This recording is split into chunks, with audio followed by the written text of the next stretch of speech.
Les ennemis de la vie ordinaire, c'est le 4e roman d'Elena Mariinski, qui est notre invitée ce soir et qui est également au livre sur la place. Bonsoir Elena Mariinski. Bonsoir.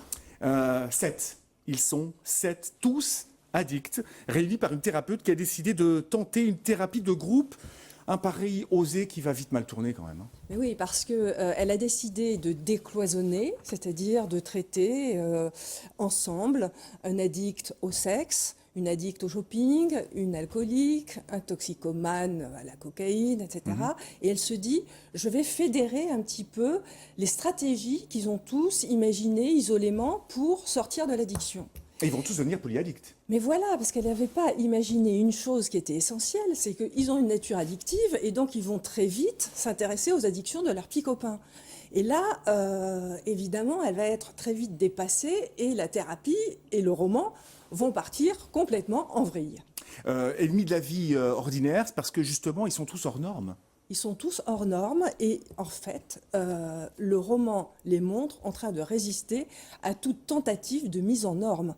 C'est-à-dire qu'on va essayer de les ramener à la raison et on ne va pas y arriver, mais malgré tout, ils vont aller mieux. C'est-à-dire qu'ils ne vont pas se débarrasser de leur addiction, d'une manière générale, mais dans le groupe, en dehors des séances de thérapie, ils vont rencontrer quelque chose qui était assez inattendu, une famille qui vont se choisir. C'est ce qui leur manquait, Voilà, exactement. C'était des êtres qui étaient finalement enfermés dans leur addiction, dans la honte de leur addiction. Et là, ils vont se constituer en une espèce de communauté d'un nouveau genre, une abbaye de Thélème du XXIe siècle. Et ils vont apprendre à se découvrir, à s'entraider, à s'aimer. Il va y avoir des passions folles et leur vie va prendre un tournant nouveau. Oui, c'est dur, mais c'est drôle aussi. Hein. Vous vous amusez notamment avec Jean-Charles, c'est un curé drogué qui, chose surprenante, est le sosie parfait du pape François. Alors oui, moi j'aime beaucoup Jean-Charles. C'est peut-être même mon préféré.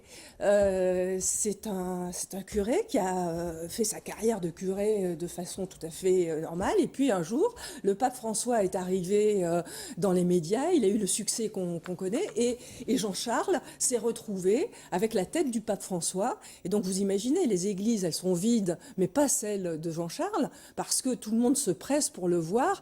D'autant que pour doper un petit peu ses sermons, il prend de la cocaïne, mais pas un rail, pas deux rails. Il prend des Himalayas de cocaïne. Et là, vraiment, ça y va, quoi. Il fait des messes musclées. À découvrir, Elena Mariinski, chez Flammarion, Les ennemis de la vie ordinaire. Vous passerez un excellent moment avec ce livre. Merci beaucoup, Elena Mariinski. Et puis,